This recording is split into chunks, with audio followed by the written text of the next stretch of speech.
What's up, everybody? It's Cashisclay, and this is the next part of my Call of Dead series, talking about Black Ops 2 and also some zombie tips. So, big news. Treyarch actually gave us another piece of information when it comes to zombies. They released what looks like to be a zombie icon or emblem or whatever that everything's going to be used for leveling up in zombies. I've been thinking about this for a little while, and I really have no idea what you can. What are you supposed to level up in zombies? In multiplayer, you level up your perks, your weapons, to add different abilities to your weapons, whatever. Grab face paint, gold guns, whatever. What can possibly be used in the next zombies?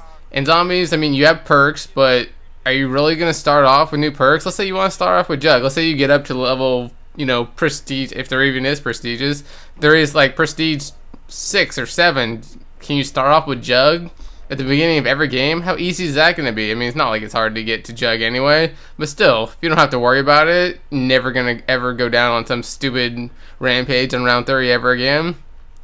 Kind of makes zombies a little easier. Just missed that guy. I can't believe it. Ran all the way over there and just missed him. Now I gotta run over this guy. He's already red screened. It just seems like it's making. What if you get something else to run? Look at this. Run over, grab him. Nope, just missed him. Thanks a lot. Thanks a lot, Black Ops. Thanks a lot. Run all the way around. Don't get either one.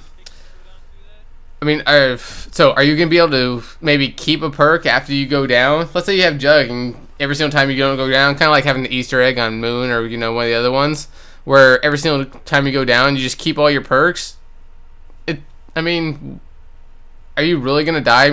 Most times people die is when right after either they die trying to go grab other people, or they die right after they die again when they don't have Jug. So now you're saying you don't have to worry about that. Everybody's gonna have quick revive, which nobody ever buys anyway. So it seems like it's gonna make zombies a little too easy if it would be that. Now there's also the possibility that it could be something with your character. Are you gonna be able to change your character? Like in multiplayer, you could change face paint and stuff like that. Maybe you can design your own player to look exactly how you want. I saw there also was a girl character for those of you out there that are girls. So maybe it's gonna have something to do like that. It's just really interesting to see. They could also do it where you could buy guns too. Maybe only guns are available to you after you prestige or after you get up to a certain level. It's not really sure. Maybe you start off with something other than a handgun. Although I like the handguns just so I can use it for Mustang Sallies. But still, maybe you start off with 2 guns or can have 3 guns. Although then they would have to get rid of Mule Kick. You know how much they love Mule Kick since they put it in every single level. Even the ones that don't have Juggernaut. Ridiculous. Or I guess the one that doesn't have Juggernaut. So maybe not that. It doesn't really make sense like why you would need a prestige. Maybe just for the hell of prestiging. There's no real reason in multiplayer to prestige other than just, I guess, go for the gold guns or whatever. Look at this guy. He dies right after the round starts. He couldn't have died any faster than he did. And he must have died from the first zombie that came up. See, I have to run through all these damn zombies that are coming up there. And then as soon as I get up there, he jumps down. Obviously didn't know that was coming up there, but still. And now I'm trying to figure out if I can actually go down that rock, which, I guess you can. It's just, there's no real, like I said, there's no real reason to prestige in multiplayer other than to get the gold guns and, just for the sake of, making things interesting and harder on yourself, I guess. So maybe they're just doing that for zombies too, but I'm sure they'll try and put in a reason for that. It's just not really clear what. So, the other modes last week that I didn't get to right here, corner, because the other guy is over there and they just all come towards me, so I had to bust up the Mustang Sallies. So the other mode that we didn't talk about last week was Infected. Now, they have, basically this is just where you're the zombie and whenever you kill somebody else, they become a zombie. And they have this in Modern Warfare 3, and first off, let me just say that taking anything from Modern Warfare 3 probably isn't the best idea, since, everybody hates that game.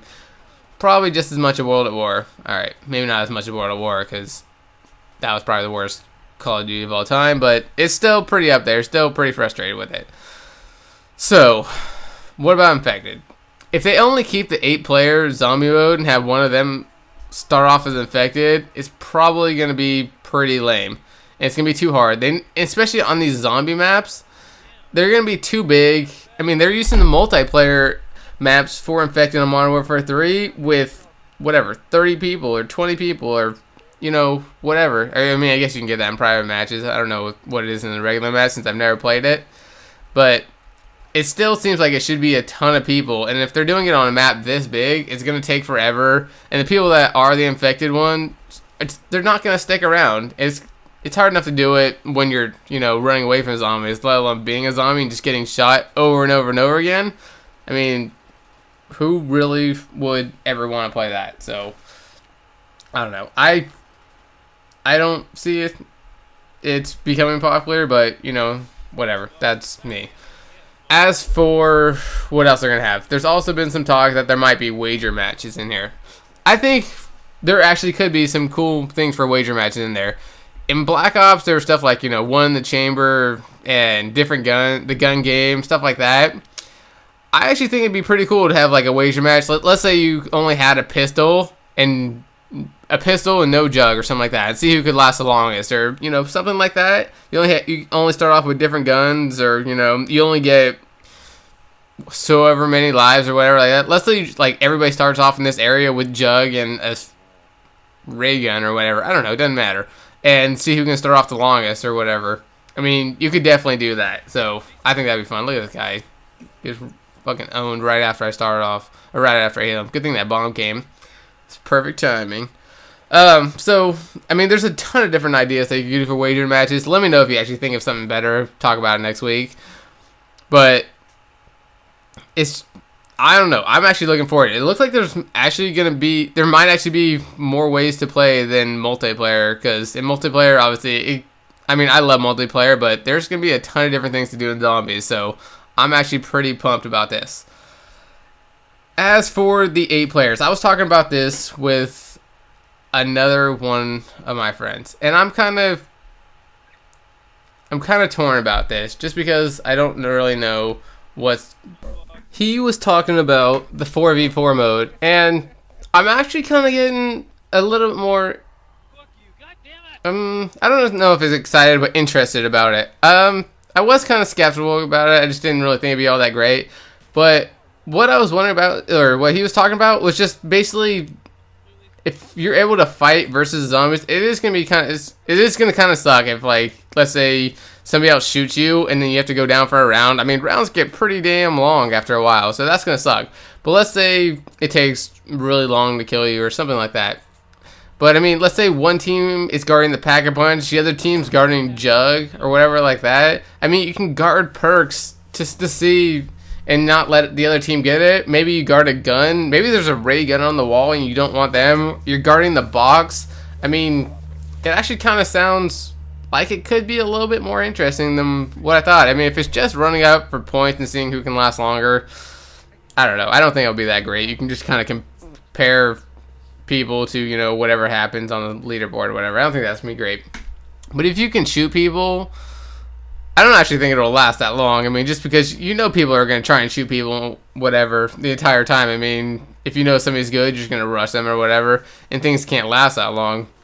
But I think it actually could be an interesting thing. It will suck, though, if you die and have to wait entire rounds. That's going to be suck. Like, let's say you have... I mean, let's say somebody shoots you, you have to wait 20 rounds, or 20 minutes just to get back to life. I mean, you're on a crappy team. Let's say you're carrying your team, and if you're watching this, you're probably used to carrying your team. And somebody comes up and shoots you, and your entire team can't survive because they're terrible without you. I mean, there's a good way to win the game. So I think it'd actually be kind of cool. I mean, you know how much people love to Pack-a-Punch every single weapon possible. If you're guarding that, and you're guarding Jug... Maybe you have one person guarding Jug, one person guarding Pack-a-Punch, one person guarding the box. I mean, maybe you get map control. Maybe you have a bunch of people near the lighthouse, like on this map. And that's kind of what you're going for. I mean, there's only a couple places that you can survive on this map. I know the maps are supposed to be a lot bigger, but that could kind of be an interesting. You take the good spots, and then you kind of let them. Let's say they have to survive on the back of the boat, near where Jug is. That's a death trap. I mean, they're probably not going to survive that much right there. So, I actually think it could be kind of interesting. Look at this. I have to run all the way back for these guys. This is actually probably where Marathon might be cool. But, I don't really have anything that I could even give up. I mean, it would be sleight of hand, but I hate giving up sleight of hand because I want to switch just in case, like this guy, when it comes real quick. I mean, I actually got my pistols out earlier, but, just in case. But, I mean, all part of it. Ended up making it over there pretty easily. I can't believe this guy is complaining, like, the entire time.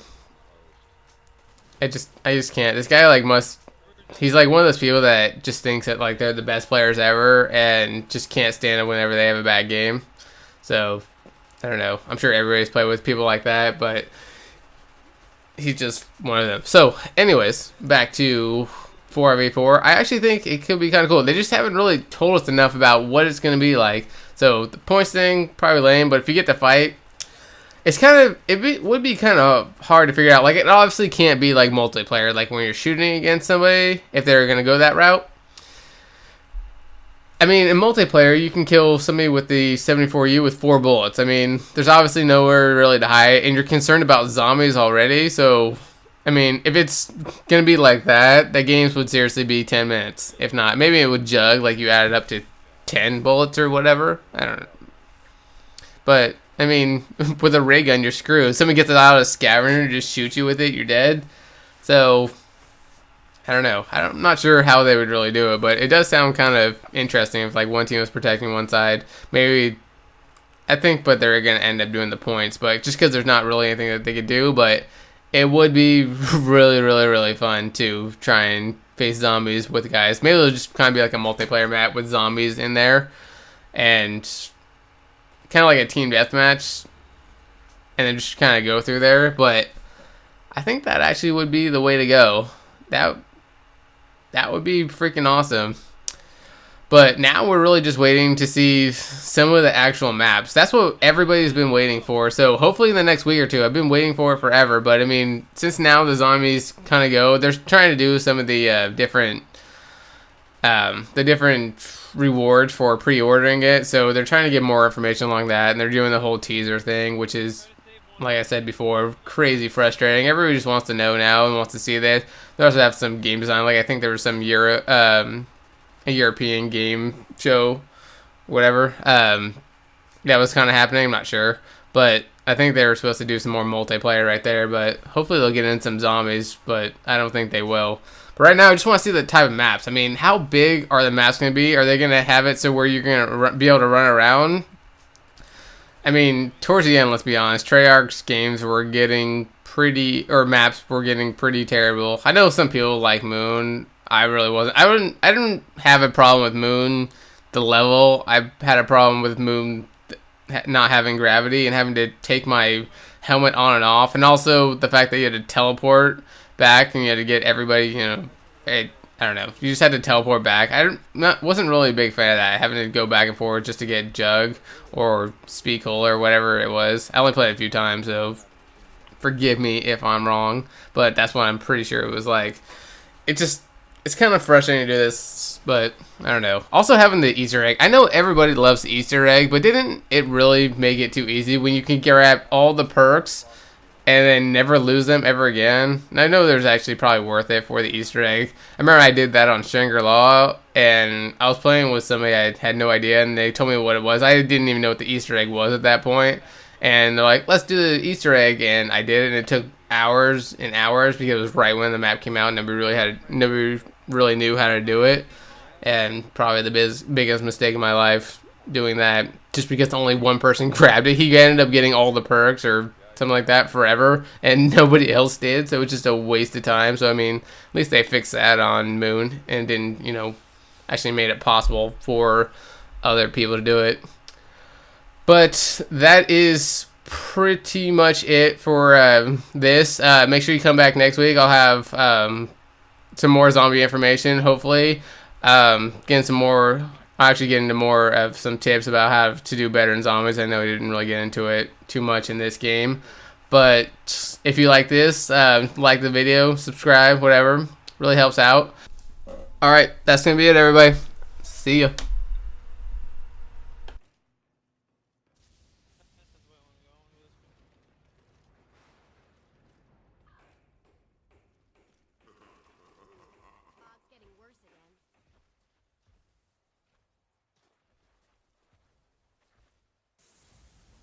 Okay, I need the box really bad. Where's it at?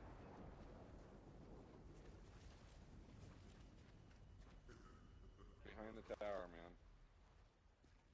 No, not the box. That's not what I meant. I meant the pack-a-punch. It's where we started. Okay, I'm coming. Wow, really? Come to me.